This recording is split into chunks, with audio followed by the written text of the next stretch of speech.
abelha de Arapuá. Quem quiser voar, me siga nas voltas comigo, do mundo pra Assaré. Enquanto eu vivo sou, dali não arredo o pé, sou espinho, sou abelha jandaíra, mandacaru furorã, do sertão quem se retira, pro sertão fica voltando, Assaré cantica, abelha de Arapuá. Quem quiser voar, me siga nas voltas comigo, quem quiser voar, me siga nas voltas comigo, patrimônio, pátria minha, patrimônio, pátria nossa, patrimônio adivinha, sou patrimônio da roça. Basta o mundo de agonia, basta o mundo é meu sertão. Rimar é filosofia, tempero da criação. Rimar é filosofia, tempero da criação. É coqueiro da Bahia, coco da improvisação. Coqueiro da cantoria, não me abandone não. Coqueiro da cantoria, não me abandone não. Bacana, bacana. Santini,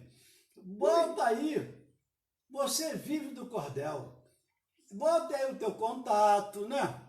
Bota aí essa grande virtude que você tem em defender a cultura brasileira. Você é um militante, nosso pessoal do Sindipeto RJ e os partidos políticos que ainda têm um mínimo de vergonha na cara, te conhece. Você já participou de filmagens por aí, e você é meu camarada, entendeu? Então, esse momento aí é teu, e eu sei que você não tem todo o tempo do mundo para ficar conosco, você já comentou que tem compromisso daqui a pouco aí. Então, Fantini, fique à vontade, coloque teu contato e fala um pouquinho do que você faz e aonde você pode ir, tá certo? Ô Ivan, você me deu uma boa deixa. Eu costumo dizer assim, esse trabalho foi concebido como... Bom, a cultura do cordel, enquanto poesia, ela é ritmo e os contadores de histórias, né? Então, ela tem uma dinâmica de acontecer em qualquer que seja o espaço. Agora, o cordel em si, que principalmente, já estou falando do meu trabalho, o meu trabalho em si, ele tem uma ligação muito forte com a educação. Tanto que eu fiz muito trabalho para as escolas, em parceria com escolas, com universidades. Eu dou oficina de contação de história para universidades, escolas públicas, educadores, e por aí, por vários lugares do mundo. Então, eu costumo dizer assim, eu faço um cordel de precisão, vai onde é preciso ir. E o povo presta atenção que a história vai prosseguir. Então, quem quiser conhecer um pouco o meu trabalho, né, sabe, tem o Facebook, Edmilson Santini, né, ou pelo Zap, telefone, 998918753, o Instagram, Edmilson Santini, e outros meios de conhecer também o meu trabalho que eu estou sempre trabalhando, antes da pandemia, a gente já estava fazendo um trabalho no interior de São Paulo, né, Ivan, que era chamado, eu fiz uma homenagem, veja só, eu fiz uma homenagem a vários poetas e romancistas e músicos brasileiros, principalmente Gonzagão. Eu fiz um cordel chamado De Machado a Gonzagão, uma viagem em cordel. Aí eu estava no interior de São Paulo fazendo exatamente um projeto chamado Viva o Cordel. E aí, quando a pandemia veio, a gente parou esse trabalho que está prometido para montar... Santini, só uma partezinha, Santini, só uma partezinha. Nós estamos aguardando o nosso doutor Maurício Tanabe entrar na sala, tá certo? Tá. Então está sendo bom você dando aí essa explanação, e aí enquanto ele não chega, você está deitando e rolando, tá certo? Aí você me fala aí, viu? Tá bom, estamos aguardando ele chegar. Tá, aí eu vou, olha, isso aqui, mostrar um pouquinho para vocês. Aqui é um pouco, esse aqui tá dando para ler aí, veredas, né? Veredas em cordel. Esse aqui que está dentro da linha do meu trabalho, que quando eu comecei a fazer cordel, eu faço chamado teatro em cordel, eu peguei um eixo narrativo, um eixo temático, que vai de recriação de lendas à biografia, porque a gente pensou na memória. Para mim, tudo é memória, né? Sem memória, não há futuro. Sem memória, você não tem o que defender. É o que está acontecendo hoje na Petrobras. A turma nova, que não tem memória, não está defendendo a empresa como deveria, exatamente porque não tem memória. Exato. E aí, pensando nisso, eu venho o eixo temático de recriação de livros a biografias. E aí, recriando lendas, eu criei a história de Romanzinho, Saci Pererê, mas sempre homenageando uma figura relevante da cultura brasileira, como, por exemplo, no Saci Pererê, eu homenageei o Câmara Cascudo, grande folclorista brasileiro. É, né? Verdade. Paulo Freire, por exemplo, Paulo Freire. Desrespeitado atualmente. Como Paulo Freire, né? Que é o Lendo o Mundo em Cordel, e o Veredas, que eu mostrei para vocês agora, que é um desses, né? Exatamente uma versão em cordel do grande Sertão Vereda, que mereceu, do Braulio Tavares, que é um grande estudioso do cordel brasileiro, no ano passado, uma matéria que eu recomendo a vocês, um blog que ele tem na internet, chamado Mundo Fantasma, Paulo do Braulio, em que ele fala do mundo da literatura, principalmente do prisma do fantástico, né? Daí ele pegou esse cordel aqui e ele dá uma aula de como você pegar um monumento, que é o Grande Sertão Vereda do Guimarães Rosa, e fazer um cordel de 44 páginas. E por aí vai. Aí, um pouco por aí, fora assim aqui, ó. Indo também nessa linha, olha aqui. Ó, o encontro de Machado de Assis com Guimarães Rosa. O que é isso? Você está pensando exatamente na memória. Machado de Assis, nessa história aqui, ele está escrevendo sua última obra. Ele recebe a visita de um menino. Aí não sabe se é Guimarães, não sabe quem é. Pode ser Guimarães Rosa, mas aí pode ser Midirim, que é o personagem de Guimarães Rosa. E no meio da conversa, o menino, ele sabe que o menino será o próximo, é uma metáfora, né? Que ele será o outro grande da literatura. Aí o menino pede para o Machado de Assis contar a história dele. Aí o Machado de Assis, quando está na frente de um menino serelepe, aí ele vai contar em pouco. Eu vou cantar um pedacinho do Machado para vocês, então. Aproveitar aqui esse momento da cultura brasileira daqui. Aí o menino, chega um momento e ele diz assim, seu Machado, então conte sua história. O Machado disse, conte. Aí o menino diz assim, mais ou menos, conte ligeiro. Aí o Machado disse, não, vou contar devagar. Aí diz assim, eu conto, quando é num pouco de embolada que ele faz, samba de corpo, mais ou menos assim. Eu conto pausadinho, não corro no meu tempo ali, nasci no livramento do morro, logo em menino saí do morro, ganhei a rua, pé no chão, puta na lua, brincando muito aprendi, brincando fui apanhando o som de palavras no ar, descobri que estudando poderia me tornar uma pessoa melhor, ser um menino maior, prossegue meu pelejar, meu pai Francisco José foi homem trabalhador, no pesado isto de parede era pintor, homem afrodescendente, descendia de uma gente de raça de muito valor, descendia de uma gente de raça de muito valor. Leopoldina Assis Maria, Leopoldina foi minha mãe que morreria de tuberculose. Eu tinha só 10 anos de idade e outra fatalidade junto a essa logo vinha. A vida me fez das suas irmãs, minha mãe faleceu, por as duas, depois que elas morreram, passou por tempo ruim, até que um dia, enfim, melhor se sucederam. Meu pai, que era o mulato, o pintor, conforme eu sei,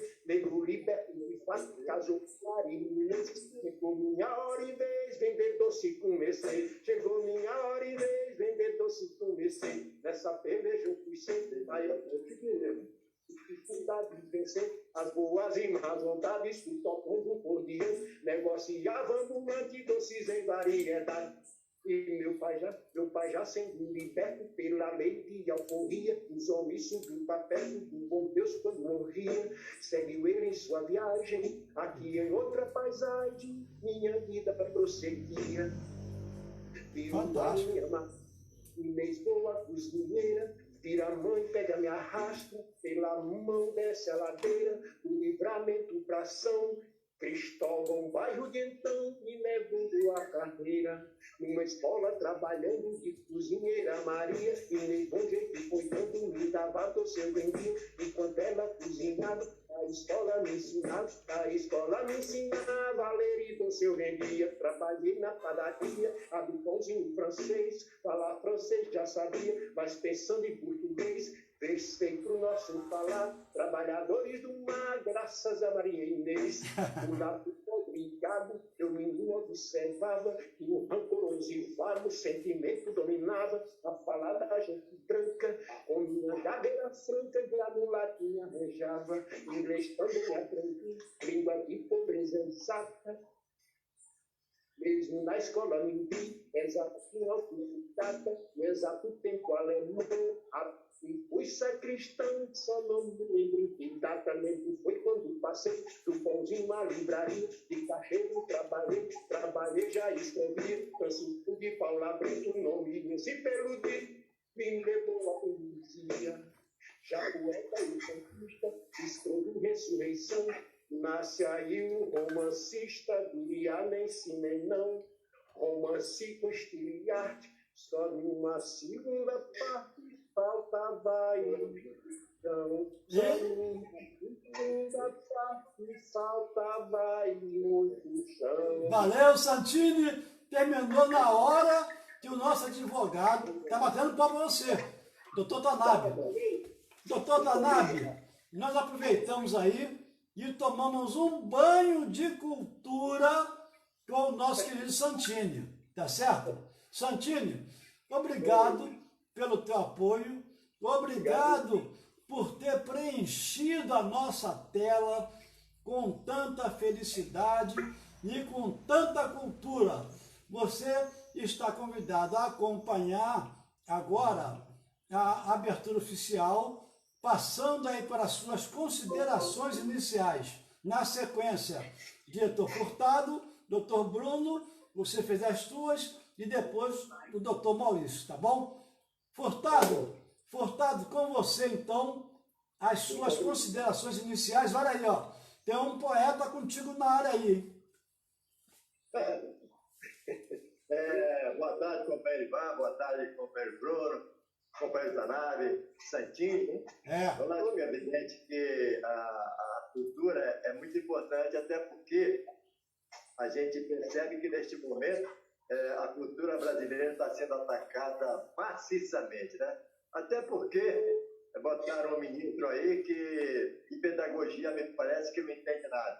E quando o companheiro Ivan falou que eu gosto desse senhor que se diz ministro da economia, ele falou pejorativamente, porque de economia esse senhor não manja nada. E a gente aprovou várias vezes. Porque fazer economia em cima da miséria é muito fácil. Quero ver fazer economia do que tange aí os bilionários que estão aí, cada vez mais bilionários, com referência à pandemia. Então, é importante a participação aqui, e hoje vai ser muito gratificante, porque vamos ter a participação do companheiro Bruno, pelo nosso sindicato, também tem um barulho aí, né? Pelo nosso sindicato, companheiro Bruno, e também o nosso grande companheiro Tanabe. Tanabe, estamos sentindo a falta do nosso embate, hein? Estamos sentindo a falta do nosso embate.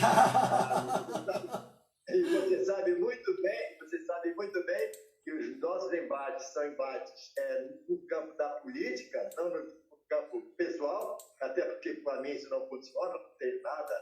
Meu caso é política e meu caso é defender especificamente os trabalhadores, né? Que é mais importante, até porque a gente vê aí o que os trabalhadores estão perdendo. Cada vez que a gente lê jornais, a gente fica mais decepcionado com essas situações aí. Então, boa tarde a todos. E nós estamos sentindo a falta do nosso companheiro Bernardo, né? Por algum motivo ainda não entrou, nós estamos esperando na sala. Então, companheiro Ivan, segue em frente. Agora, doutor Bruno, suas considerações iniciais, doutor Bruno. Depois desse banho de cultura aí, hein? Data Vênia.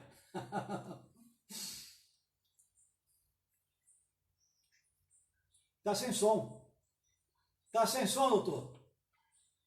Tá sem som. Então, nessa quinta-feira chuvosa começa essa cachoeirada de cultura, né? Misturar cordel com o nosso grande machado, né? Acho que lava a nossa alma, né? Queria aqui, né, estender o meu boa tarde para o companheiro Ivan, companheiro Furtado, nossos diretores. Dizer aqui que é um prazer conhecer o companheiro Edilson, o companheiro Tanabe. Né, tomara que a gente aqui tenha aqui tenho certeza que a gente vai ter aqui um papo proveitoso, né? Vai ser uma tarde muito enriquecedora aqui, eu tenho certeza disso. Legal, um abraço aí para Maria Lopes, boa tarde. O Tanabe está aqui com a gente, estava preocupado. Várias mensagens, agora que eu estou vendo, várias mensagens. Ele demorou porque ele não tinha o link ainda. Aí eu mandei o link para ele agora. A Ernestina também está aí com a gente aí, bacana, legal. Nápia Silvia também. O pessoal está chegando aí. Com a palavra agora, então, nosso respeitoso diretor, também pode ser nosso diretor, Maurício Tanabe, para suas considerações iniciais, ok? Ivan, obrigado pelo convite, obrigado pelas palavras aí, Furtado, sempre lembrando que nós, embora estejamos em lados opostos, né, existe sempre a nossa etiqueta sindical, né, a saudade dos velhos debates políticos, né, de posições divergentes e sempre, né, buscando fazer o melhor para o trabalhador. Acho que essa é uma virtude, né, que o sindicato tem em todas as conversas que a gente teve, e essa abertura, né, de essa oportunidade de trazer um pouquinho da visão das empresas no espaço que é do trabalhador. Acho que isso mostra muito bem a transparência, né, desse grupo de pessoas que está aqui presente, de levar informação, mas levar informação tanto do lado patronal como do lado dos trabalhadores, para que os trabalhadores tenham, sim, a noção de que não é que a divergência de ideias, ela se limita só no âmbito profissional político, ela não se limita, ela não invade o lado profissional e cultural, como ficou claro aqui com a presença do nosso poeta, que deu um showzinho aqui no meu atraso, tá? Obrigado, Ivan, pelo convite novamente. Legal. O teu atraso foi hiper benéfico para a cultura brasileira, tá certo? Foi hiper benéfico, que ele encheu a tela aí de cordel, e o cordel é mais um ingrediente da cultura brasileira que eles procuram subestimar. Sabe por quê? Porque é popular. O cordel, cara, não está no Teatro Municipal, não está na Nova York, que esqueci o nome do teatro que tem lá, famoso, não está. O cordel, ele está, olha só o que eu vou falar, hein? O cordel está no interior. Interior é a tradução da palavra sertão. Sertão quer dizer exatamente interior. E interior, lato sensu, está dentro da gente. Você não vê homenagens, por incrível que pareça, um grande lutador. Lampião foi um grande lutador, cara, para defender os interesses da base, entendeu? E aí vai por aí. Aí é o Cândido, nosso Almirante Negro, tem vários aí que realmente eles procuram ignorar, mas aí existem uns seres em extinção, como o Santini, por exemplo, que vai lá atrás buscar essas coisas. Quando nós falamos em extinção, nós vemos que você, Tanabe, que atua no mundo do trabalho, assim como o Dr. Bruno, a palavra, na hora que alguém quiser entrar, fique à vontade, porque eu não tenho monopólio da palavra, não. Tá certo? Só pedir aí a parte que o a parte é concedido. Nós, com esse fim olha, é um negócio que dói muito na gente. Com o fim da vigência da MP 927, né, que o Senado retirou da pauta de votação, quer dizer, com isso, ela não foi convertida em lei dentro do prazo, num prazo legal, o prazo que é estipulado, que é previsto, né? Com isso, deixaram de valer todas as alterações trabalhistas criadas em 22 de março de 2020. Excepcionalmente, olha só, hein? Olha como é que eles são espertos. Tá quente lá o angu, eles vão pela beirada. Aí coloca assim, excepcionalmente para o período da pandemia. Ou seja, as exigências administrativas em segurança e saúde no trabalho voltam a valer como eram antes. Os exames médicos ocupacionais voltam a ser exigidos nos prazos regulamentares, sem dispensa da sua realização. Os treinamentos previstos nas normas regulamentadoras voltam a ser exigidos de forma presencial e nos prazos regulamentares. Os processos eleitorais de CIPA não poderão mais ser suspensos e os mandatos dos cipeiros não mais prorrogados. Isso aí, com relação ao item prorrogação, depois nós devemos abrir uma janela, né? Porque a gente vê que nós temos alguns destaques, depois eu vou passar a palavra para os nossos juristas aí. Nós temos alguns destaques com o fim dessa medida. Por exemplo, o tempo trabalhado pelo funcionário em regime remoto, além da jornada normal de trabalho, será considerada hora extra e deverá ocorrer o seu pagamento.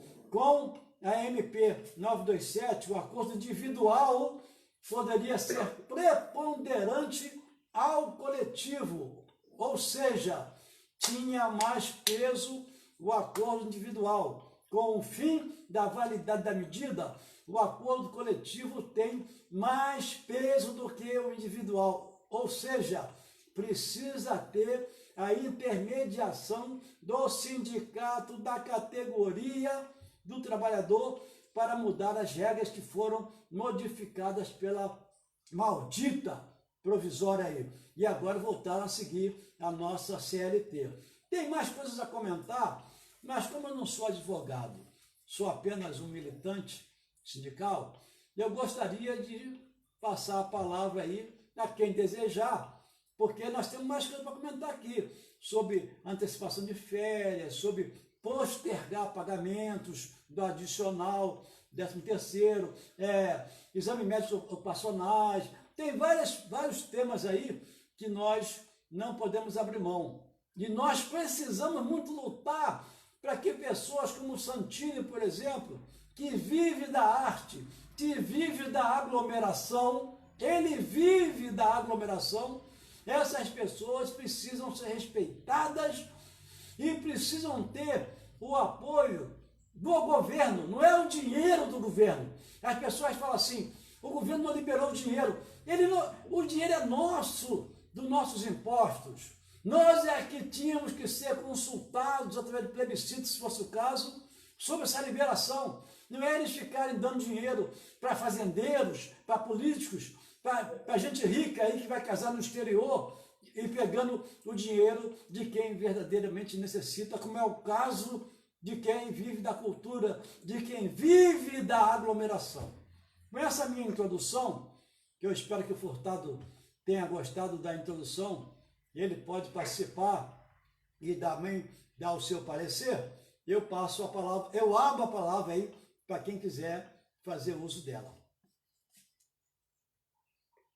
Então, olha só, Coperipa, a gente podia fazer, de uma certa forma, um ping-pong entre o companheiro Bruno, né, em defesa até em posição do nosso sindicato, evidentemente, na visão do nosso sindicato, na visão do nosso movimento, e com referência ao companheiro do Tanabe, né, para que a gente possa, dali, fazer determinados questionamentos, né, do que for dito, do que for anunciado aí como com referência a essas situações aí que tiram o direito do trabalhador. E lógico que é evidente que a gente sabe, né, e não só o próprio companheiro Tanabe sabe disso, né? o companheiro Bruno especificamente, sabe que eles tiram direitos históricos dos trabalhadores, né? E a gente vê essa situação, por exemplo, o que aconteceu agora, que as pessoas de repente não estão tentando compreender, é que esse senhor que está na presidência aqui, né, ele apenas antecipou e fez a festa com o nosso 13º de aposentado, pô. É isso que essa mensagem que tem que levar para o trabalhador e fazer esse questionamento. Pô, nós aposentados, não vamos ter mais Natal e nem Ano Novo. Porque esse senhor aí que está como presidente, para fazer uma demagogia barata, que a gente sempre fala, barata. Esse outro aí que super-ministro que de economia não manja nada, a gente diz, sempre está questionando isso aqui, fizeram uma festa com o nosso chapéu. É mole, né? Então, é isso que a gente quer questionar. E também em cima dos direitos dos trabalhadores que estão sendo suprimidos. Eu acredito que essa discussão que pode passar entre o companheiro Bruno e o companheiro Tanaka pode enriquecer e a gente fazer determinadas questões e não determinadas perguntas. Está aí a colocação. Então, vou encaminhar tanto para o Tanabe quanto para o Dr. Bruno, Dr. Tanabe e Dr. Bruno, vou encaminhar a seguinte questão. Como é que fica a vida do trabalhador no pós-927? Eu diria o seguinte, professor Ivan, eu diria que o tempo dirá. Eu diria que o tempo dirá, porque é como já dizia Aristóteles, né? O homem nunca passa 2 vezes pelo mesmo rio. Quando ele passa pela segunda vez, as águas pelo rio já não são as mesmas, nem ele o é.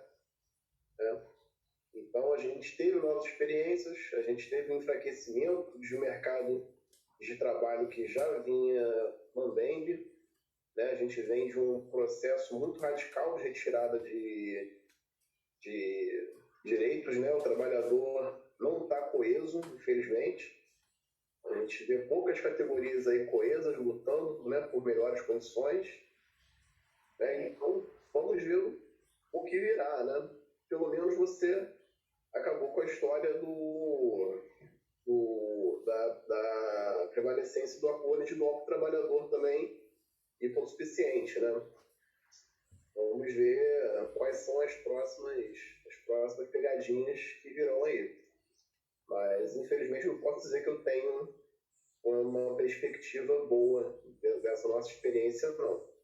Lembrando que, né, a MP caducou, mas continuamos ainda na pandemia, né? Ok. Doutor Tanabe. Bruno, obrigado pelo início. Na verdade, eu concordo. Realmente, o tempo ele vai traduzir em realidade fática entre autuações, fiscalizações, ações judiciais, o que deve prevalecer para o futuro. Na verdade, a MP, só retomando um pouquinho o discurso do Ivan, que acho que ficou bastante claro, mas eu gostaria de acrescentar alguns pontos. A MP ela foi válida por 60 dias, prorrogado por mais 60 dias, então no prazo máximo 120 dias, ela deveria ter sido convertida em lei e não foi. Logo, todos os efeitos dela durante esses 120 dias, eles são válidos. E a partir do momento que ele deixou de valer, cria uma lacuna jurídica sobre como é que ficam aqueles acordos celebrados anteriormente. Bom, agora, com relação eu acho assim, as questões mais sensíveis, hoje você já não pode mais antecipar feriado, o que você fez no passado é válido, o que você vai fazer daqui para frente não pode mais, não existe mais essa questão legal. Você não pode antecipar férias, ou seja, antes eles tinham a possibilidade de você comunicar férias com 2 dias de antecedência e antecipar períodos que sequer foram vencidos. Não pode mais. Hoje você tem que comunicar com 30 dias de antecedência e só pode dar férias para quando ele tiver acumulado férias. Eu não posso antecipar mais período de férias, eu tenho que pagar 2 dias antes, com terço constitucional, as férias para esse trabalhador. Para aqueles que saíram e tiveram as férias antecipadas e que ainda não receberam o terço constitucional, porque ele poderia ser pago até dezembro, e esta regra, como foi estabelecida dentro da vigência da norma, em tese ele pode se valer ainda desse benefício porque foi ajustado anteriormente. Mas eu não posso mais fazer isso. A questão do exame demissional e os exames médicos, né? O demissional, ele ainda era obrigatório na vigência da norma. O que foi suspenso pelo prazo de até 60 dias, com o fim da pandemia, foi o periódico e o admissional. Agora, as empresas, em tese, como você teve o fim da vigência, em tese elas têm os mesmos 60 dias, como se fosse o fim da pandemia, para regularizar tudo.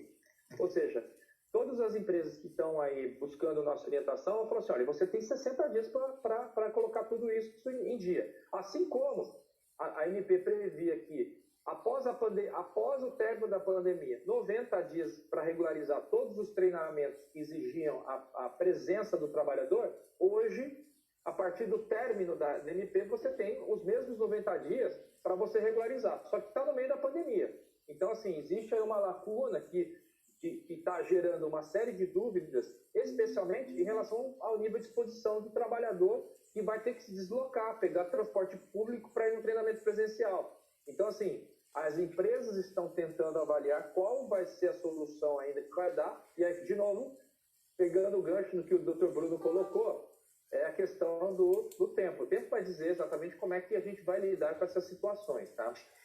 Agora, a questão mais sensível, que eu acho que todo mundo quer saber, é a questão do teletrabalho. Por quê? Porque a MP trouxe a possibilidade do empregador impor o teletrabalho, falou, olha, você vai ficar em teletrabalho, vai ficar trabalhando de casa, e agora isso caiu.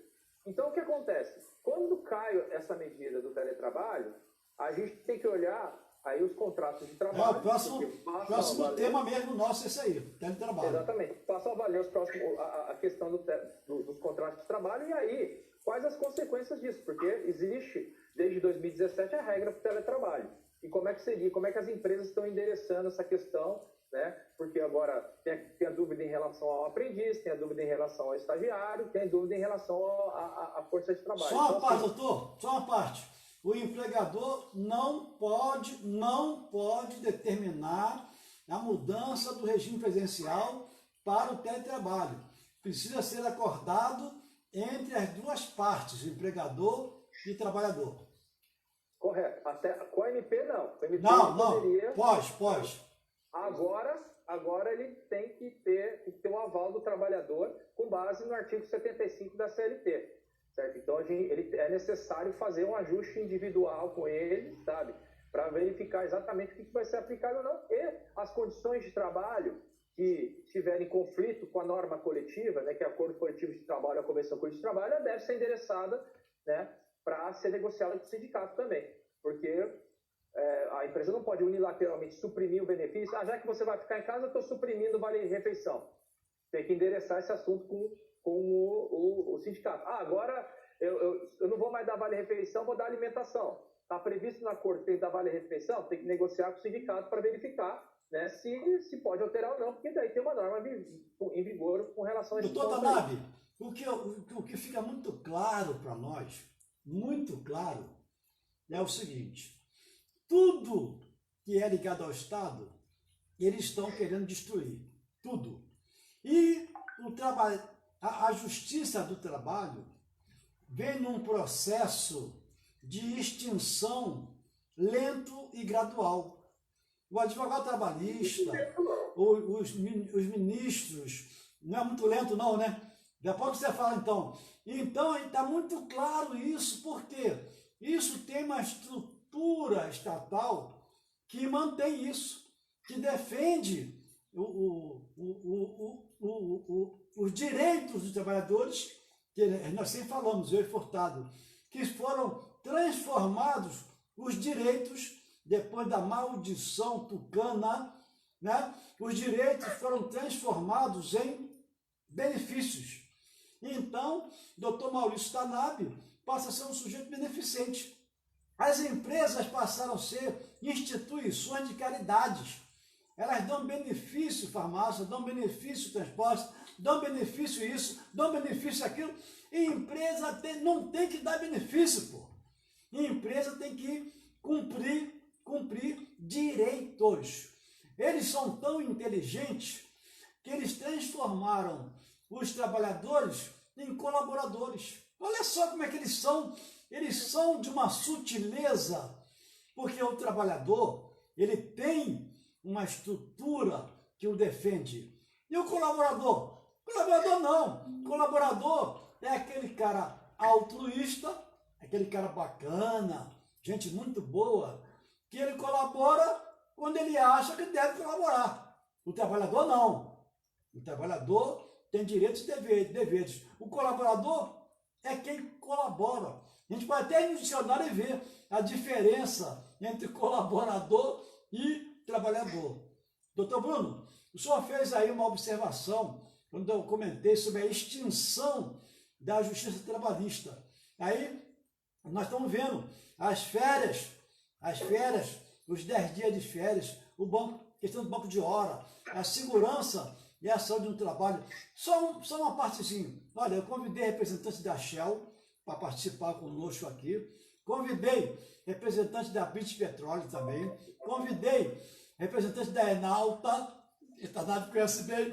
O nosso querido, o Wagner, da Sonangol, também convidei. Ele está na casa do pai dele hoje, mas falou que ia acompanhar pelo Facebook, entendeu? Então eu convidei o Daniel, da Chevron, também convidei. Ele falou que ia acompanhar o nosso bate-papo. Então as nossas informações, elas terão repercussões, né? E, claro, o doutor Tanabe, pessoa competência inquestionável. O doutor Bruno também é outro competente inquestionável. Então, eu peço desculpa pela minha incompetência e a incompetência do Furtado também. Mas, o que vocês falarem, nós estamos aqui. Santini está se despedindo? Ah, é? Então tá, Santini, obrigado aí. Obrigado pela tua participação, legal? Abraço, companheiro. Obrigado, Santini. Obrigado por nos alegrar. Obrigado. Valeu, Santini. Oi. Olha só, me deixou uma dúvida aqui. Tchau, Santini. Tchau. Não só na falação do nosso companheiro Bruno, mas também, principalmente na falação do nosso companheiro Tanabe, no que diz respeito ao acordo coletivo. Eu gostaria de fazer uma pergunta ao companheiro Bruno, né? Bom, o que o Tanabe falou foi o seguinte: no que diz respeito ao trabalho em casa, né? Os direitos que você fala, direitos, mas na realidade a gente chama de penduricalhos, né? Porque o que nos interessa é um salário digno para o trabalhador. Agora, esse fato, viu, Bruno e o companheiro Tanabe, esse fato de uma discussão que seja feita entre patrão e o trabalhador, no que tange, por exemplo, se ele está trabalhando em casa, né? Ele não tem direito, apesar de ter um acordo coletivo, ele não está usando o vale transporte nem o ticket de alimentação, né? Que a gente chama. E fazendo essa discussão com o trabalhador, mesmo estando no acordo coletivo, como é que o trabalhador ele pode ter uma garantia? Então como é que ele vai fazer esse questionamento com a empresa? Porque a empresa vai dizer, olha só, você está vindo trabalhar, então você está num acordo, eu não posso te pagar um vale de transporte porque você não está vindo trabalhar. Da mesma forma, como eu também não posso te dar um ticket de alimentação. Qual será a postura que tem que ter o trabalhador? E a gente vê aí que há também, e aí, meu Tanabe, há também o risco da demissão, né? Da demissão, é o que mais está se usando aí. Hoje nós estamos em torno de 12 milhões de desempregados. Qual será a postura e qual será o input do trabalhador goiabense a isso aí? Perguntou para quem? Companheiro Bruno. Na verdade, né, é o que eu sempre falo, né? A negociação do trabalhador com a empresa direta é sempre a negociação da guilhotina com o pescoço, né? Então, é necessário você ter ali alguma coisa que segure a guilhotina um pouco, né? Uma mão que está segurando a guilhotina, que é a lei, né? No meu sentir, não sei a opinião do Dr. Tanabe, falta muito uma regulamentação, né, do teletrabalho, né? A gente não tem o teletrabalho muito bem regulamentado, né? Agora, no caso, por exemplo, do auxílio alimentação, do auxílio refeição, é devido ainda no teletrabalho, né? Pela própria legislação do auxílio refeição e do auxílio alimentação, Então, eu entendo ser devido, a Petrobras, inclusive, pagou, né? durante os operadores que foram para o teletrabalho. Só uma observaçãozinha aqui. Os acordos realizados durante a vigência da MP 927 não perdem a validade. O Tutanábio falou isso. Mas devem ser tratados como excepcionais. Eles não perdem a validade, mas devem ser tratados como excepcionais. Tudo que foi pactuado entre a empresa e o trabalhador é válido, sendo considerado um ato jurídico perfeito. É o que nos diz o artigo 62 do parágrafo 11º da Constituição Federal. Abre aspas. As relações jurídicas constituídas e decorrentes de atos praticados durante sua vigência conservar-se-ão por ela regidas. Tutanábio, com o senhor, a palavra. Olha, já me manifestei sobre isso anteriormente. Isso. Porque tem muitas empresas que adotaram uma postura conservadora durante toda essa pandemia, inclusive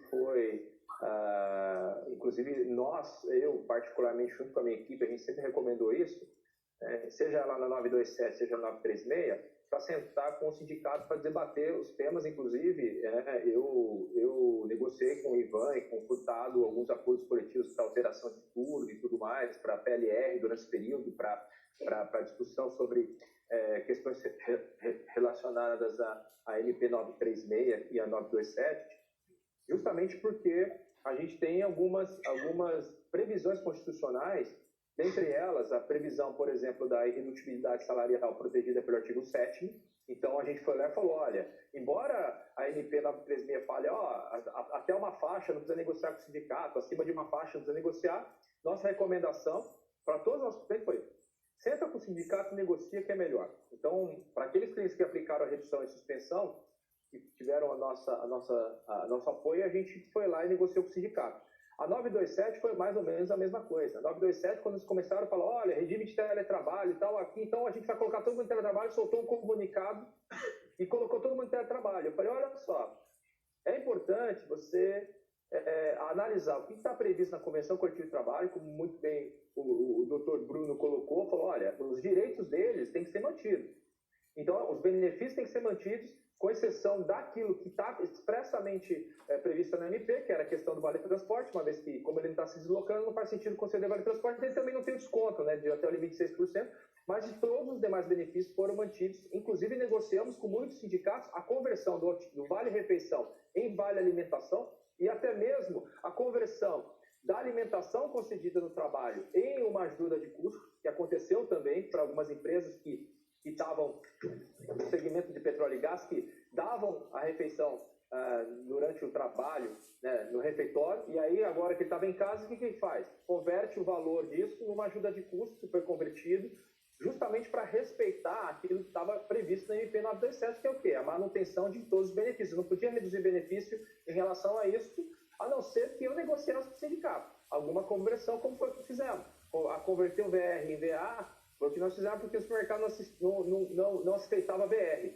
E aí depois o supermercado começou a aceitar VR também. Então a gente começou a negociar tentando se antecipar, e no final das contas nem precisava porque eles abriram essa exceção. Mas para os nossos clientes, a gente falou, olha, faz o acordo individual, coloca condições para ceder a cadeira, para pagar uma ajuda de custo com relação à ajuda ao acréscimo extraordinário de consumo de energia elétrica e internet. Foi colocado tudo isso. E esse acordo hoje deu uma segurança jurídica para todos os nossos trabalhadores e para a empresa. Falou, olha, caiu o MP. O que acontece? Aquele acordo individual continua valendo. E tem algumas empresas que não fizeram isso e agora estão desesperados, falando, a gente vai ter que fazer acordo com as pessoas, vai ter que fazer acordo com os trabalhadores. E aí estão começando do zero agora, numa condição do trabalhador falar, não, eu prefiro voltar a trabalhar no escritório, e se você quer que eu trabalhe no escritório, você tem que dar toda a condição. Então começou a gerar uma zona de conflito aqui, em que a empresa não pode obrigar o trabalhador a trabalhar em regime de home office, e o trabalhador, na condição em que ele está hoje, ele só aceita continuar em regime de home office se tiver cumprido os requisitos do artigo 75 da CLT. Que é muito genérico, mas tem que endereçar a questão do quê? Da despesa com energia elétrica, da despesa com a internet banda larga, do equipamento necessário, que inclui a cadeira, a mesa, ou seja, toda aquela parte ergonômica para evitar doença ocupacional, e também a questão que tem que ser muito bem endereçada dos benefícios previstos nas convenções e acordos coletivos de trabalho, que não podem ser suprimidos unilateralmente ou alterados sem que haja participação do sindicato. Então, hoje, o cenário para se colocar um trabalhador em regime de home office, ainda que em caráter temporário, ele exige uma burocracia, exige um controle melhor e exige a participação, em alguns casos, da própria entidade sindical para poder avaliar como é que vai ficar essa situação.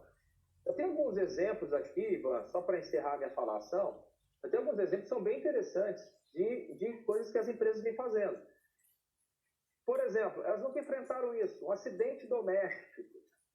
Verdade. O trabalhador está lá, ele está cozinhando, ou está subindo, descendo escada, ele torce o tornozelo.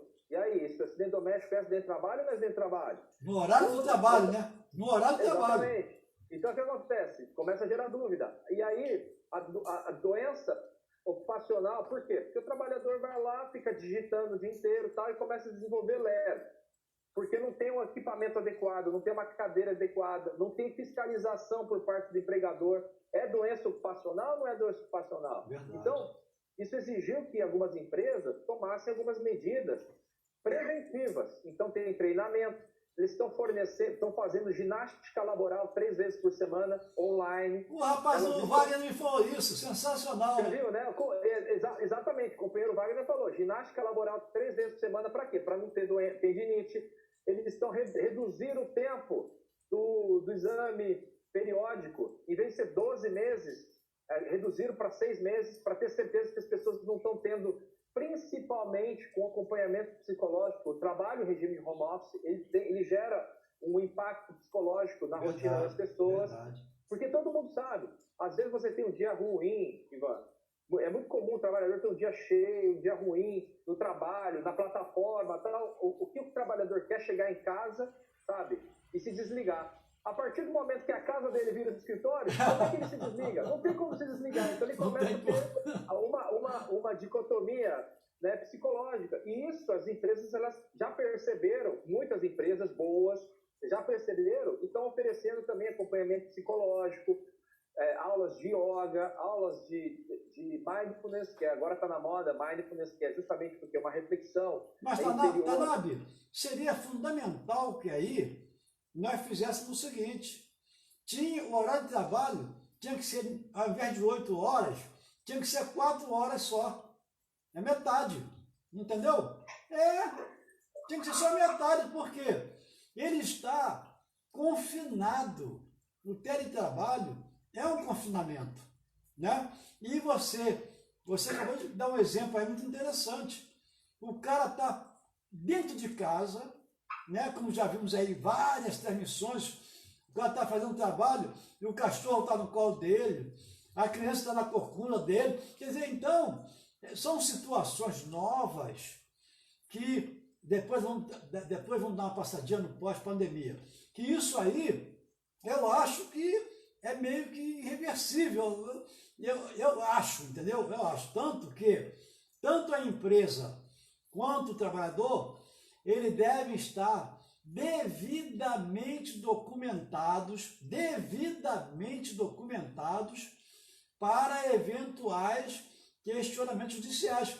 O teu exemplo aí, o cara estava no computador, quando foi se levantar, tropeçou na cadeira, se machucou e ficou até impossibilitado de voltar ao trabalho. A coluna dele torceu, sei lá, deu uma zebra qualquer.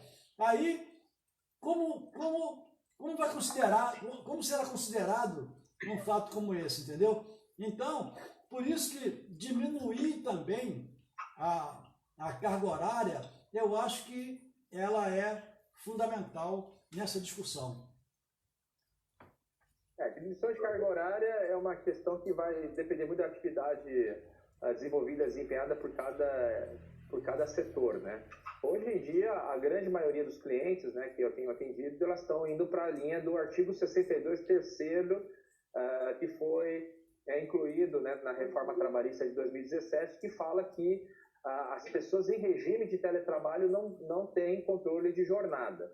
Então, ela, por não ter controle de jornada, ela controla a própria jornada, ela pode trabalhar 8 horas por dia, pode trabalhar 4, trabalhar 12 no outro, desde que ela respeite a jornada máxima, né, de 8 horas diárias e 44 horas semanais. Isso está gerando polêmica já na Justiça do Trabalho, porque se o trabalhador faz prova de que, na verdade, ele fazia mais do que as 8 horas diárias e as 44 semanais, os juízes do trabalho, eles estão exigindo que a empresa pague a hora extra. Razão pela qual empresas já estão criando mecanismos, né, para limitar o acesso do trabalhador aos sistemas da empresa para que ele não possa exercer a atividade dele à 1 da manhã, às 3 da manhã, às 6 da manhã, para ele respeitar um determinado horário de trabalho e que fora desse horário de trabalho ele não teria mais acesso a esses sistemas. É uma discussão nova, evidentemente, na Justiça do Trabalho, ainda não existe uma jurisprudência definitiva, mas existem decisões para os dois lados. Decisões que falam que não faz jus à hora extra, porque não tem controle de jornada, e decisões que falam que se o trabalhador conseguiu comprovar que estava submetido a um determinado horário de trabalho e estava excedendo a jornada de 88 horas diárias e 44 semanais, fazendo jus ao recebimento de hora extra. Aí, com relação ao acidente de trabalho, é a mesma coisa, Ivan. Ainda é uma incógnita, o que vai ser, o que não vai ser. De qualquer forma, a doença ocupacional é uma coisa um pouco mais... tangível. Ela é um pouco mais... tangível, né? Assim, ela é mais tangível no sentido de você criar treinamentos, regulações e exigir que o trabalhador siga essas normas, inclusive fornecendo, né, o mobiliário adequado para que ele possa exercer essa atividade e não desenvolver uma doença que possa causar algum malefício para a sua saúde no futuro. Eu não sei exatamente se o Dr. Bruno compartilha da minha visão. Olha só uma partezinha. A opinião dele. Dr. Bruno, antes de dar a sua opinião, o Bernardo Martins fez um comentário aqui que é o seguinte: boa tarde a todos, boa tarde, Bernardo. Como o Brasil vai se manter comercialmente competitivo com outros países sem que haja preocupação com os empregados de qualidade e com a saúde física e mental do trabalhador? Doutor Bruno, precisa responder. E vai um abraço aí para o meu melhor chefe de gabinete de Brasília, que eu conheci e mantenho um bom relacionamento, nosso professor Hermano Tavares. Boa tarde, professor. Doutor Bruno, então o senhor responde aí a questão do Bernardo? Então, eu respondo que eu também queria saber, eu quero saber também essa resposta aí. A gente não sabe, na verdade a gente não sabe. E essa questão do teletrabalho, né, como você fala como é que você vai definir, cumprimento de jornada, se tem ou não hora extra, é a falta que faz a regulação, que eu estava falando. Acho que tem que ter, sim, um mecanismo de regulação. Sabe por quê? Tem uma enxurrada aí de estagiários de direito que foi demitido, advogados de escritório que foram demitidos, mas o nosso trabalho, via de regra, né, tem que em alguns escritórios você até pode ter tido redução, sim. Em grande parte, não. Né? No nosso jurídico, por exemplo, nosso trabalho aumentou exponencialmente durante esse período de pandemia. O meu também. Pois é.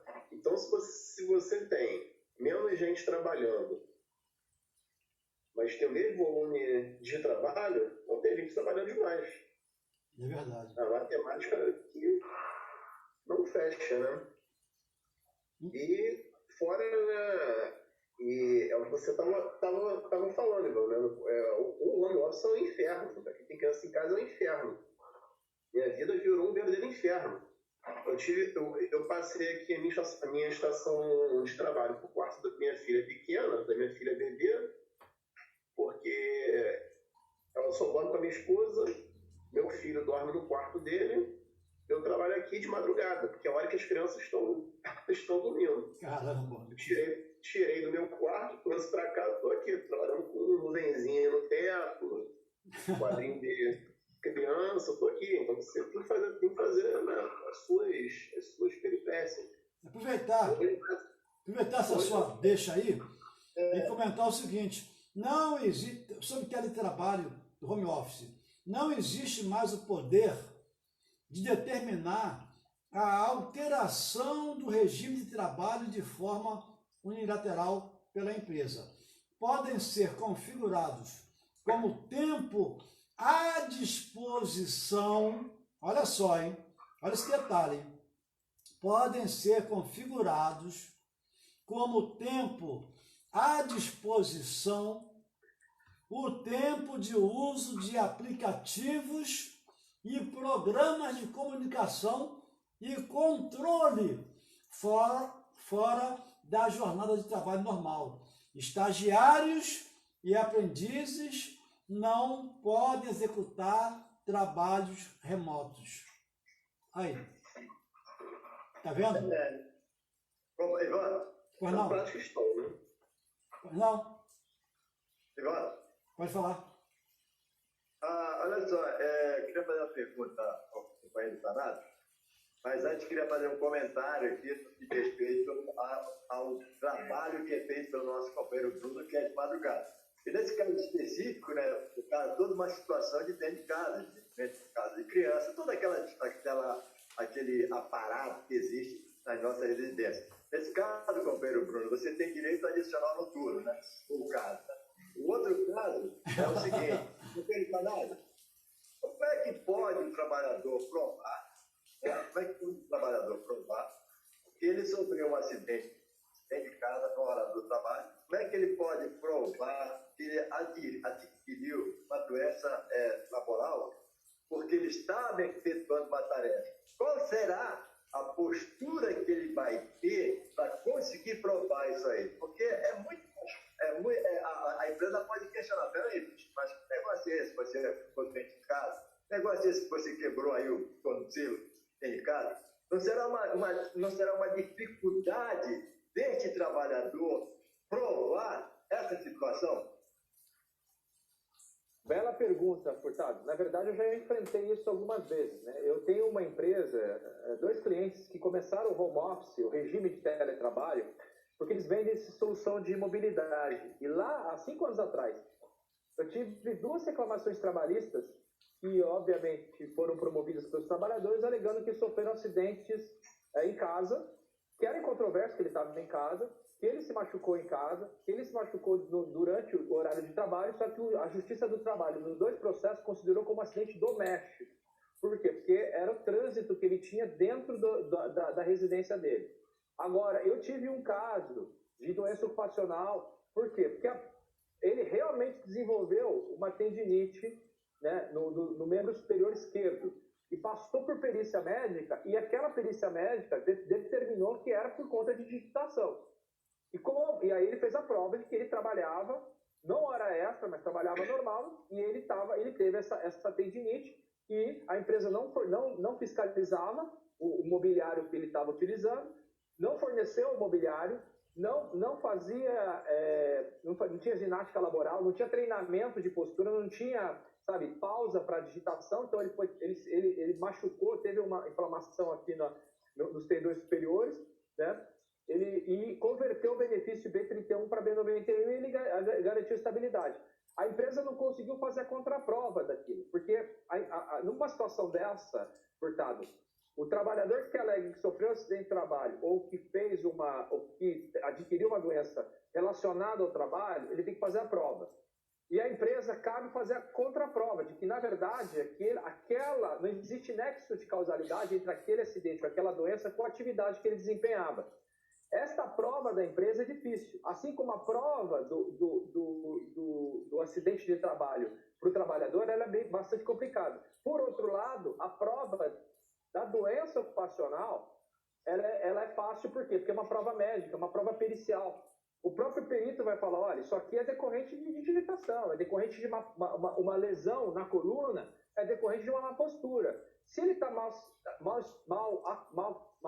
posicionado no ambiente de trabalho, em casa, a responsabilidade é do empregador, em fiscalizar que ele tem uma cadeira adequada, que ele tem uma mesa adequada, que ele tem a iluminação adequada, que ele tem um ambiente livre, né, de ruído, justamente para quê? Para evitar esse tipo de configuração e para evitar que ele adoeça. Então, assim, é uma prova difícil para um lado do acidente de trabalho, mas é uma prova que eu não vejo tanta dificuldade do trabalhador fazer quando se trata de doença ocupacional. Ou seja, as mais comuns, a doença nos membros superiores, a doença na coluna, por conta de postura, e no pescoço, que é muito comum, né, por conta do excesso, né, e talvez do mobiliário inadequado. E tem uma nova também, viu, Furtado? Que está sendo muito comum, que é o quê? É a síndrome do burnout, que é justamente o problema psicológico do trabalhador, que ele não consegue desligar e separar, né, o momento pessoal do momento profissional. Verdade. O momento profissional invade a vida pessoal e ele não consegue separar as duas coisas. E com o trabalho em regime de home office, o burnout fica mais presente.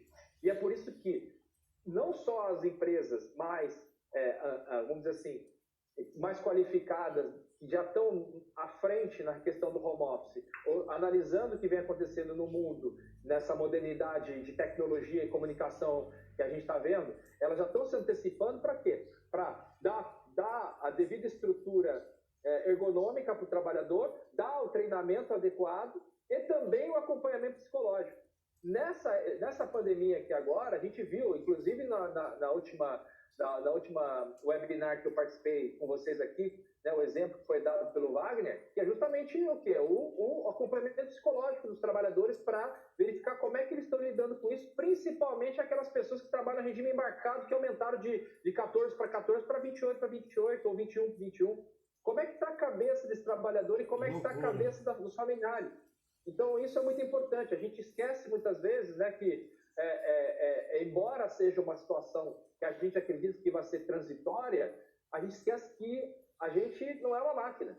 E muitas vezes a gente fica só focando no acidente do trabalho, a questão física, e esquece da mente. Da saúde mental.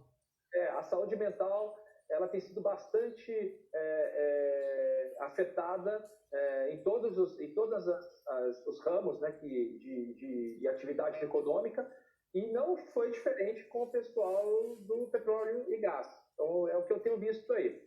Mas espero ter respondido. Legal. Mandar um abraço aí, olha só, para a Maria Lopes, Solange Pinto, Bernardo Martins, André Furtado, Charles Roberto, Valéria Moraes, Gessivaldo ali, Ferreira, parece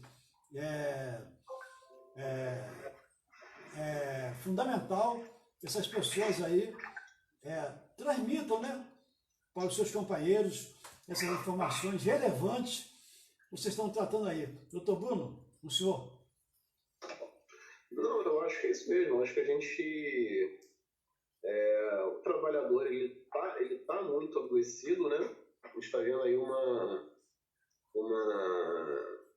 crescente, o mercado aí é profícuo futuro para psicólogo e para psiquiatra, né?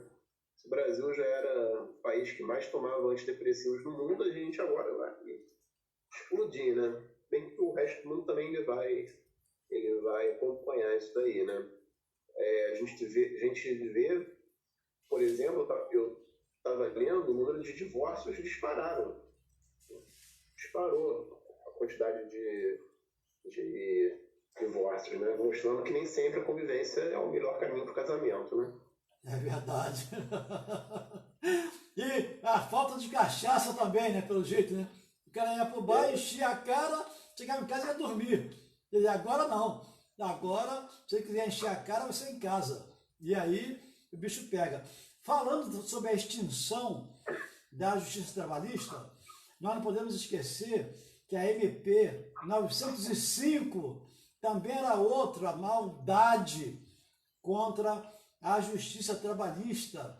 Essa MP 905, ela tratava da criação do contrato de trabalho verde e amarelo. Olha só, era um contrato entre a guilhotina, como é que você fala, hein? Hein? O acordo entre o pescoço e a guilhotina. Era um contrato entre o pescoço e a guilhotina. Quer dizer, é um negócio assim, esses caras estão com um atrevimento de ataque à classe trabalhadora, que é algo assim impensável até 2 anos atrás. Vinha sendo construído paulatinamente esse ataque. Mas esse cara agora aí, meu irmão, veio para arrebentar mesmo. Quer dizer, como está afetando também a determinados setores que se beneficiam de algumas legislações aí, não vou descer aqui a detalhe, aí eles estão agora querendo travar o ataque, o grande ataque à classe trabalhadora, que a consequência era, inevitavelmente, se você não tem o que defender, para que vai existir advogado? Para que vai existir justiça se você não tem o que defender? Então isso agora parece, o doutor Bruno foi muito brilhante quando falou que a gente não sabe as surpresas que eles estão preparando por aí, mas parece que eles vão pisar, não sei, de maneira mais leve na jaca, entendeu? Vão pisar na jaca, mas de maneira mais leve. É o que me parece. Doutor Tanabe e meu amigo Furtado, doutor Bruno, eu quero mandar aqui um grande abraço para nosso gerente de RH de Manguinhos, que tem tido muita preocupação, inclusive o nosso amigo Ed Lima, Furtado, pediu o seu PPP e ela agora acabou de entrar em contato aqui, passou um áudio para avisar para ele, que ele costuma acompanhar nosso programa, avisar para ele que ela já está providenciando, que se não achar o que ele queria, vai emitir um novo PPP. Então isso aí nós temos que dar a nossa gratidão aí à nossa querida Fabiana, né? Nosso gerente de RH de Manguinhos. Não é isso, Furtado? É isso aí, e é importante até porque chama bastante a atenção da gente, né? No que diz respeito ao Edson Lima, no que tange ao PPP, até porque havia uma certa dificuldade aí, referência a fornecer esse documento, e me parece que o documento que era fornecido normalmente, e aí o companheiro Bruno sabe disso, parece que aquelas duas palavrinhas que são super importantes, habitual e permanente, né? O Ivan gosta muito de falar à frente das empresas habitual, parece só vinha o habitual ou então só vinha permanente. O INSS nem observava isso, porque tem que ser habitual e permanente. Né? Era uma grande dificuldade que nós tínhamos com referência a isso aí, e se a companheira Fabiana tem essa sensibilidade de colocar no PPP essas duas palavrinhas, para a gente é importante à medida que soluciona não só o problema do companheiro Edson, mas de alguns companheiros que estão ali questionando, até porque não conseguiram até agora, segundo as informações, esse PPP. Mas, se for o caso, a gente já passa esse indicativo de que se procure a companheira Fabiana, que com certeza vai equacionar seu problema. Legal. Nós temos que registrar aqui nosso sentimento de indignação, uma notícia que foi repercutida pelo nosso sindicato RJ, em 24 de julho agora, sobre a plataforma P77, que viveu um surto de Covid-19. Matéria elaborada pelo nosso jornalista André Lobão. Enquanto a diretoria fazia uma live, eu detesto esse negócio de live, de sale, o meu negócio enquanto a diretoria fazia uma transmissão e celebrava os resultados de Búzios, os trabalhadores que alcançaram esse número incrível de produtividade na plataforma P77, eles precisaram de uma intervenção devido à pandemia de Covid-19. temos relato de trabalhadores apontando os voos para a plataforma que foram cancelados e uma equipe médica embarcou para realizar exames em todos os trabalhadores próprios e terceirizados. E com relação a terceirizados, são as maiores vítimas dessa covardia que estão por aí. Depois, doutor Bruno e doutor Maurício Tanabe, quiser comentar, pode comentar ou não. Os terceirizados são, sim, a grande vítima de todas essas injustiças. E, novamente, fica caracterizado que a ganância desses dirigentes está causando a destruição da saúde dos trabalhadores. O nosso Sindicato dos Petroleiros do Rio de Janeiro, em reunião na quinta-feira, dia 23, agora de julho, já apontava o aumento de casos nas plataformas desde que a empresa realizou o aumento no POB. POB é aquela, o People on Board, né? É a população embarcada. E exigiu que a empresa voltasse a reduzir e controlar o contingente com participação da CIPLAT e também das entidades sindicais. O Sindipetro RJ, quero deixar registrado aqui, está cobrando da direção da Petrobras uma posição e em breve retornará com mais informações para os nossos trabalhadores. Matéria do nosso companheiro André Lobão. Em seguida, estou correndo aqui porque já estamos com o horário meio avançado, a matéria seria sobre a revolução lá no Peru, quando nossos queridos peruanos, né, tiveram uma instabilidade assim absurda, e a luta armada no Peru não pôde ser contida. E na realidade, com essa invasão dos americanos no nosso continente, a luta é diuturnamente. Não adianta, você tem mania de só falar nos Estados Unidos. Pô, claro, eles querem ser os donos do mundo, pô. Então todas essas revoluções, quando você vai ver, quem está por trás é a CIA, quem está por trás é a DEA, o Departamento de Estado americano, é o FBI, é sempre o governo americano com a sua política externa de querer tomar conta e ser o grande policial do mundo. Isso nos revolta muito.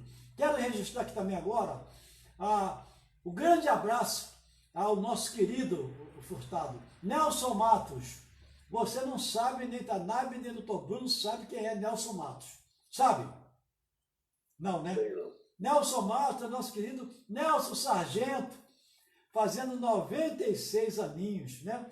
E nasceu onde, Furtado? Nasceu na Santa Casa de Misericórdia, na Praça 15, nosso querido Nelson Sargento. Vou correr, porque senão não vai dar tempo. Nossa Sueli Costa também é nossa homenageada, né? Cantora, instrumentista e tal. E vai por aí. Márcio Santos, Nilson de Carvalho, também, 51 aninhos, Rosinha de Valença, nós já falamos sobre eles, né? E o nosso sentimento de indignação com relação até a nossa pessoa da cultura é algo assim, olha, que verdadeiramente nos deixa muito, muito constrangidos. Nossos diretores, nossos advogados, vocês têm que ver o seguinte, com relação aos nossos combustíveis no Brasil, mais um escândalo que foi revelado. E, segundo esse informe aqui, a direção da Petrobras sabia dessa pouca vergonha nesses combustíveis nossos aí que estão sendo batizados no Jaguar popular.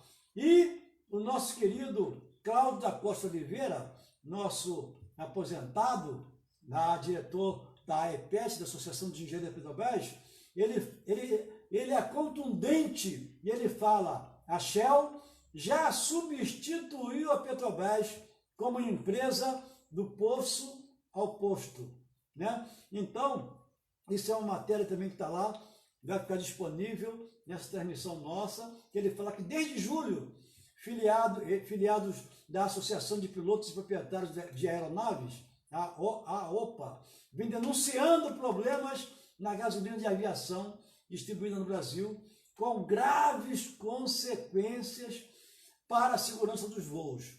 A gente vê que agora os políticos já não querem mais nem viajar em jatinhos particulares, só andam no avião comercial, porque estão com medo da gasolina que estão colocando nesses aviãozinhos. A única refinaria que produz esse tipo de gasolina na América do Sul é a refinaria Presidente Bernardi, lá em Cubatão, a RPBC, no litoral santista. Aí passa uma matéria grande, está lá disponível para depois quem quiser ler, fazer o seu comentário. E o comentário que muito nos deixou indignado também é que a Petrobras eleva salários e diretores podem receber até R$400 mil por mês.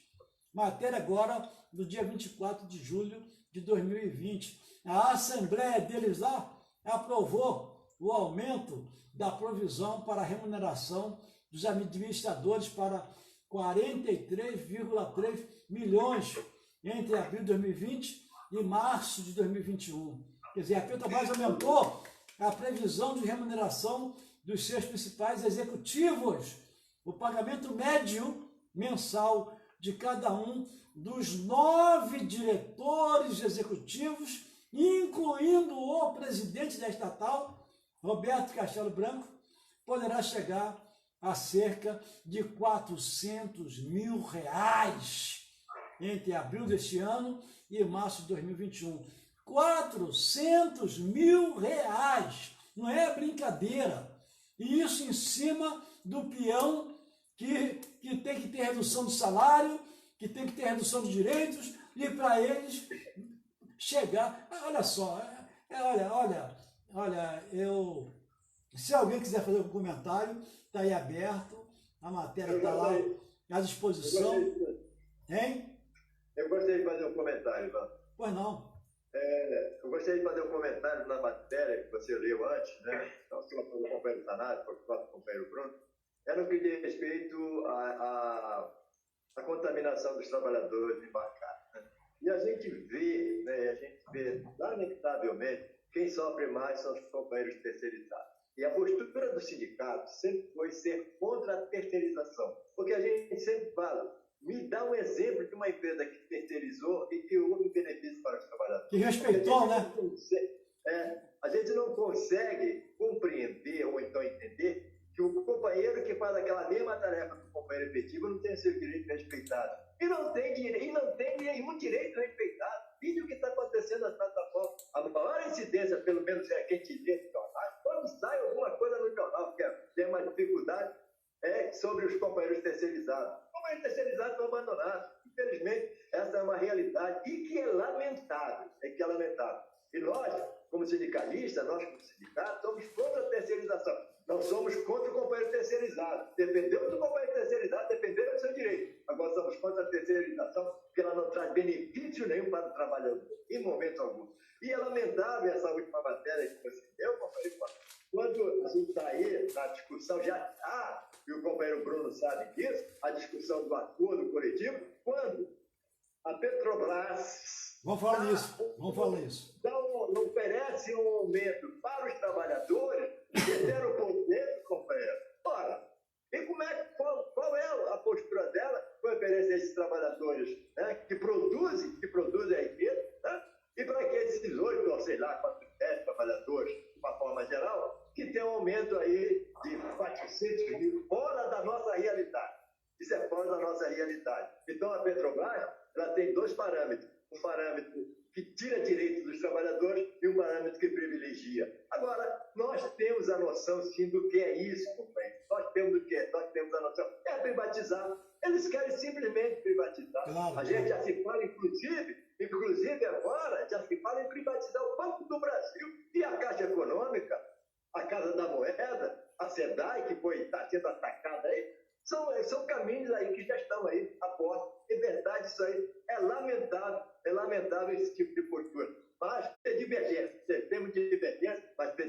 temos que fazer fileira em defender o trabalhador, em defender essa empresa chamada Petrobras. Verdade. Vamos comentar aqui do nosso companheiro Bernardo, que ele fala assim: um governo medíocre, que não tem nada a acrescentar, pode gerar a falsa impressão às empresas de que precarizar pode trazer ganho à produtividade. Olha só, quem está falando o seguinte: esse governo medíocre aí, a política dele é de precarização. Isso ninguém pode ignorar. Quando o Tanab, a Sonangol, por exemplo, nós temos que reconhecer, é uma empresa privada que está aí, né, angolana, e o exemplo que nós tivemos quando o nosso querido Wagner comentou aqui conosco das preocupações que a Sonangol teve com os seus trabalhadores, é algo assim que deveria ser exemplo. Tanab pode até aprofundar mais um pouco se ele quiser. Deveria ser exemplo para outras empresas. Agora, a Sonangol é boazinha? Não é que ela seja boazinha e nenhuma empresa de caridade. Simplesmente está retribuindo o que os seus trabalhadores proporcionam para ela enquanto empresa. É isso ou não, Tanab? Não, exatamente. Acho que não só a Sonangol, mas temos aí outras empresas que fazem parte aí da base de representação do Sindipetro. A gente tem que sempre separar. Quando a gente fala assim, ó, das terceirizadas, tem terceirizadas e terceirizadas. Eu mesmo assessoro muitas empresas que estão investindo pesado na saúde do trabalhador, com testagens e acompanhamento médico psicológico pelo doutor saúde em casa, com testagem pelo PCR e pelo testagem rápida na hora, testagem antes de embarcar e depois de embarcar. A alternativa para o trabalhador, se ele quiser ficar em isolamento ou não ficar em pré-isolamento, se ele quiser ficar em isolamento depois, caso ele seja testado positivo, quais as medidas que estão sendo tomadas para dar conforto para o trabalhador. Mas isso é aquela coisa, que você está falando. Hoje, a gente tem tratado isso no momento de crise como uma exceção, quando, na verdade, a postura das empresas deveria ser no sentido de isso ser uma regra. O que a Sonangol está fazendo, o que a Enalta está fazendo, o que a British Petroleum está fazendo, o que a Altera, que a Helix, que outras grandes empresas estão fazendo pelos seus trabalhadores, não deveria ser exceção. Isso deveria ser regra, porque a gente sabe que tem outras empresas menores que, de fato, não tem um capital suficiente para isso, mas também não pede ajuda. Então ele vai lá e pede a conta, joga a conta para o trabalhador. Eu acho assim, a Petrobras, ela tem feito um trabalho intenso com relação a isso, mas ela também não é a melhor prática do mercado. Nada! Sabe? Não é a melhor prática do mercado. O incidente da PCDT-7, existem muitas dúvidas em relação o grau de contaminação foi inicialmente causado pelos empregados da Petrobras, porque foram obrigados a embarcar, muitas vezes sem a testagem adequada, ou foi porque o terceiro não pagou a testagem PCR, só fez o teste rápido e embarcou as pessoas. Porque no final entraram 150 trabalhadores na PCDT-7, saiu 140 trabalhadores contaminados, mas ninguém sabia quem foi que começou essa contaminação. Então, assim, é uma situação que a gente está vivendo de um estado de exceção necessário, só que quando a gente começa a olhar as boas práticas, essas boas práticas acabaram sendo tratadas como exceção, quando na verdade deveria ser a regra. A gente tem tido aí muitas reuniões com o Ministério Público do Trabalho, e o Ministério Público do Trabalho ele tem sido muito incisivo, né, na exigência de medidas de controle e combate à contaminação do Covid. Muitas delas até contrárias até a própria desejo do trabalhador. Como, por exemplo, trabalhar em regime 21, 21, 28, 28, é óbvio que isso não é desejo de nenhum trabalhador. Mas o Ministério Público do Trabalho já se posicionou, não sendo favorável, mas sendo que é uma necessidade no momento atual de se flexibilizar a norma 5.811, muitas vezes para o quê? Para reduzir e preservar a saúde não só daquele trabalhador, mas também da família. Então, a gente está vivendo um estado de exceção, onde as boas práticas, que deveriam ser regra, são exceções. Isso que eu acho que está bem alinhado. Tanto o discurso que você está fazendo, como que o Furtado está fazendo, como que o Bruno colocou, e como algumas boas empresas do mercado. mercado, que a gente acaba trazendo aqui esses exemplos. Legal. Doutor Bruno, algum comentário?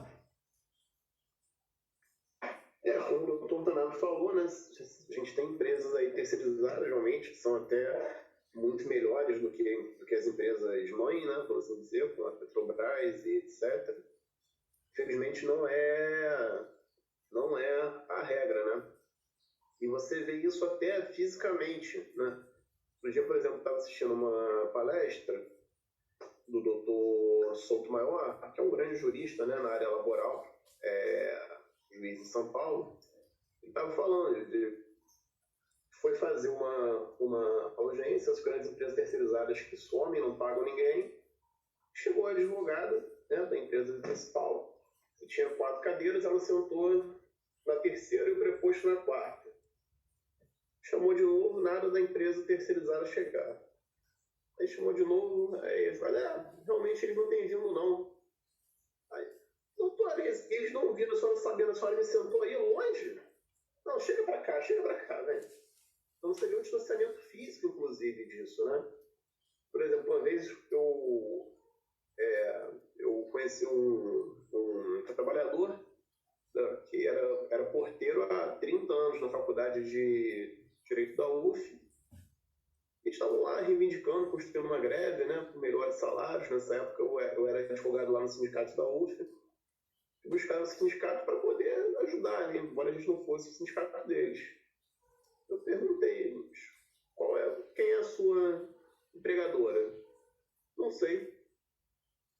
O sujeito nem sabia mais quem era a empregadora dele. Foi ver, teve 21, a carteira dele foi dado baixo assinada 21 vezes. Que coisa. E ele 28 anos no mesmo lugar trabalhando. Então você vê que tem um distanciamento, né? Isso daí, inclusive, causa na pessoa uma sensação de não pertencimento. Não pertencimento. O trabalhador da Petrobras, realmente, ele tem, né, uma sensação de pertencimento. Pertenço à categoria petroleira, eu faço parte dessa empresa. Isso daí, de certa forma, preenche um vazio nele que possa existir, né? Verdade. O trabalhador terceirizado não. O trabalhador terceirizado, ele é sempre aquele cidadão de segunda classe ali naquele lugar, sempre aquela criatura meio... tá aqui voando, né? Mas, em função disso aí, a gente vê que bilionários aumentaram suas fortunas durante a pandemia de coronavírus. Uma matéria interessante, 73 bilionários da América Latina e do Caribe, eles aumentaram suas fortunas em 17%. Olha só, não é 0,5%, nem 1% não, em 17%, o que equivale a 48 bilhões e 200 dólares. É muito dinheiro, meu amigo. Isso apenas durante a pandemia. Isso de março a junho desse ano. Isso equivale a 1/3 do total de recursos previstos em pacotes de estímulos econômicos. Olha só, equivale a... olha, é algo assim. Que mundo é esse que a gente está vivendo, rapaz? Essa matéria também, uma matéria interessante que eu vou correr, que nós estamos já chegando aí no nosso final, mas eu gostaria até de esgotar esse tema aqui, mas realmente está meio complicado porque não vai dar para a gente esgotar esse tema e é um tema bacana. E outro tema também que seria bom a gente conversar, mas vai ficar para outra oportunidade, é a relação China e Estados Unidos, né? Onde uma decisão histórica, olha só, histórica. Aí a gente vê essa relação Estados Unidos e China, e a gente vê o Brasil nesse meio aí. Brasil não, esse não vou nem falar o nome. Então, nesse meio aí, entre China e Estados Unidos, e dizendo que o Brasil apoia lato sensu dos Estados Unidos e que a bandeira brasileira nunca vai ficar vermelha, né? A bandeira brasileira nunca vai ficar vermelha, e esquece que o principal parceiro comercial do Brasil é exatamente a bandeira vermelha. Então, o que nós estamos ouvindo de asneiras, né, é um negócio, o asno no Brasil está predominando. Então, é algo assim que a gente realmente fica meio pasmo aonde é que se quer chegar, entendeu? Se é um conflito interno sério, se é entregar direto, nós voltarmos a ser República dos Estados Unidos no Brasil, o nome não é do Brasil, República dos Estados Unidos no Brasil. Isso aí eu acho que não tem como, eu achava que não poderia mais, depois de 88, ser revertido, mas pelo que eu estou vendo, né, o Brasil está voltando a ser República dos Estados Unidos. Isso aí é extremamente preocupante, que a gente vê que o Partido Comunista Chinês, ele começou uma crise financeira, quer dizer, o ponto de virada do Partido Comunista Chinês, ele começou com a crise financeira global de 2008. Olha só, nessa época, então, os líderes chineses pensavam que o modelo democrático liberal americano estava se desestabilizando e que a China tinha a chance de se afirmar como uma grande potência. Isso lá em 2008. Agora a gente vê o que eles pensavam, agora é uma realidade. Agora é uma realidade. A China está aí, a tecnologia 5G está aí, e o chinês está dando banho nesses caras, pô. Por isso que a gente tinha que ter uma política interna, nós tínhamos que ter umas forças armadas que se tornassem forças amadas para defender os interesses nacionais, porque o mundo está dando uma guinada, que é algo muito preocupante. E aí a gente vê, nosso módulo especial trata disso, que a América Latina, ela ficará, olha só, os bilionários aumentaram a fortuna, mas a América Latina ficará mais pobre após a pandemia. Quem fala isso é o Banco Interamericano de Desenvolvimento, matéria que foi selecionada pelo companheiro Furtado. Furtado, estamos quase terminando, quer fazer um comentário aí, você, o Tanabe, o Bruno, com relação a essa questão da América Latina, que ela vai ficar mais pobre no pós-pandemia. E nós não vamos ter tempo nem de discutir o pós-pandemia. Pelo jeito não vai dar tempo. Portanto, você selecionou, você que trouxe essa matéria, você teria algo aí a colaborar? Claro, né, companheiro? Até nessa matéria que está falando aí com referência aos bilionários, não é milionários, é bilionários, né, que aumentou a fortuna em torno de 17%. E na leitura desse comentário, você vê que fala, inclusive, do Brasil no que tange ao desemprego. Né? No que tange ao desemprego aí, que já estamos aí em torno de 12 milhões de desempregados, mas a visão, na realidade, é em torno aí de 19, porque tem pessoas que não deixaram de procurar emprego e aqueles que não conseguiram entrar no mercado. Então, essa é a visão. E no que também no que tange a América Latina, essa é uma realidade, infelizmente, né? A ganância, ela predomina e faz com que o povo seja abandonado em cima dos interesses pessoais. Né? Isso é lamentável, mas se não houver uma concepção, se não houver uma postura da própria sociedade, uma coisa que a gente sempre cobra aqui, da própria sociedade, o caminho será, sim, o desespero do precipício. Isso é uma situação que só vai se reverter quando as mentes tiverem condições de lutar pelos seus interesses. Quando não houver essa unificação, isso é lamentável. E cada vez mais a gente caminha nesse sentido do precipício. Aí a gente vê que o BID, que é um banco altruísta, um banco fantasticamente fraterno, ele diz que ele vai se tornar o maior credor regional. Olha que beleza! O maior credor regional da América Latina é exatamente o BID. Mas olha só o detalhe. Olha só o detalhe, hein?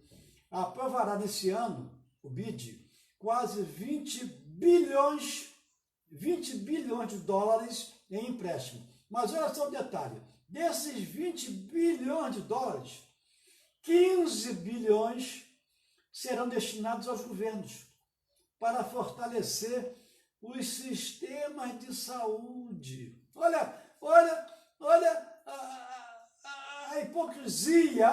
a hipocrisia que a gente vive. Ele vai endividar em 20 bilhões e dos 20 bilhões, 15 bilhões vai para os governos para a questão da saúde. Quer dizer, a gente sabe que é tudo cascata. Eles tentaram atacar o nosso SUS, eles desrespeitaram esse nosso sistema único de saúde. Quando eles sentiram o tamanho da trolha, aí o SUS virou uma panaceia.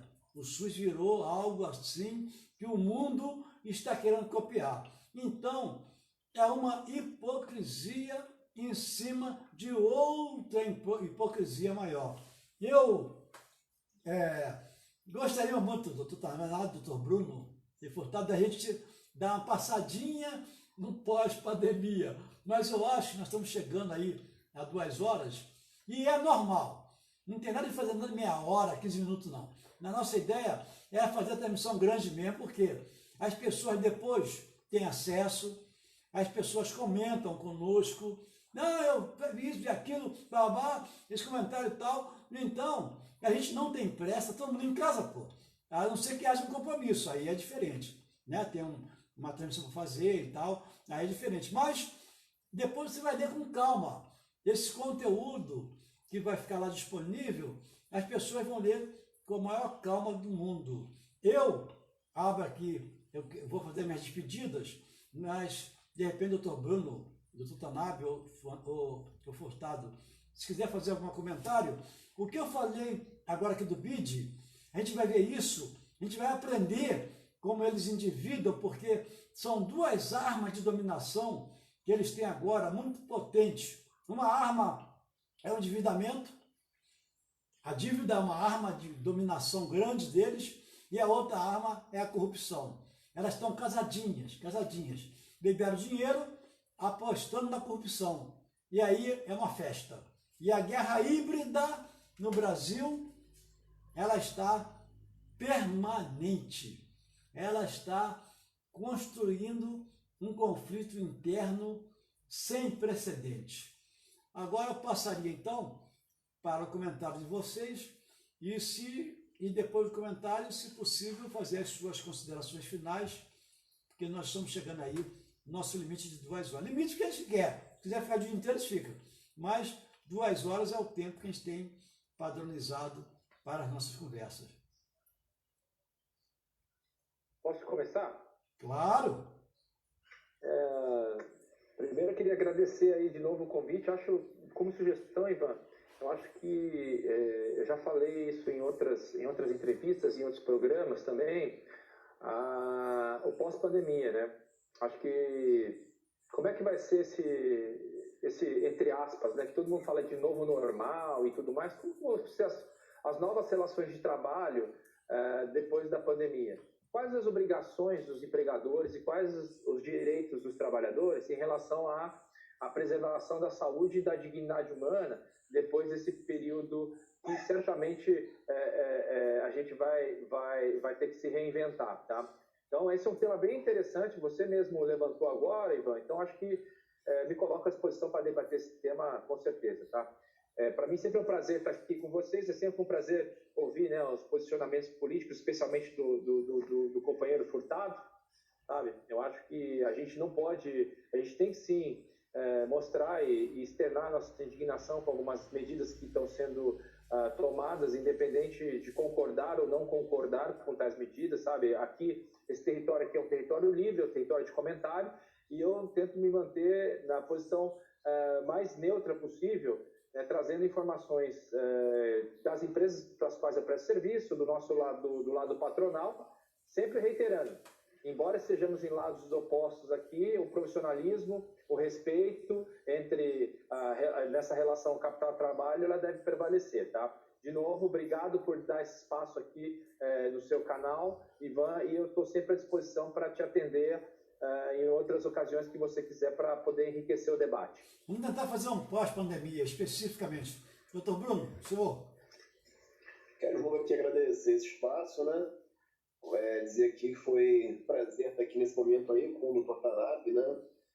Como ele falou, a gente às vezes está do lado dos opostos da mesa, mas não quer dizer que somos inimigos, né? A gente se enfrenta nos altos, né? E não na vida. Dizer aqui que é sempre um prazer poder ser enriquecido aqui com cultura e com informação, e dizer que eu estou sempre aqui à disposição para que a gente possa repetir isso daí por muito, muito tempo mesmo. Legal. Então, antes de me despedir, Furtado, algum comentário que eu vou fazer? Eu queria, lógico, evidente, até baseado no que o companheiro falou, né? Nós temos divergência, mas é divergência no campo da luta para melhor situação, para a melhoria da própria capacidade do trabalhador, e não pessoal, e nem política, né? Legal. Eu não misturo política, não misturo pessoal, só tenho a visão do direito do trabalhador. E também agradecer aí a presença do companheiro Bruno, né? Estaremos aí, e não esquecer da URP, dos PN, companheiro Bruno, né? Tem que estar sempre atendendo isso aí.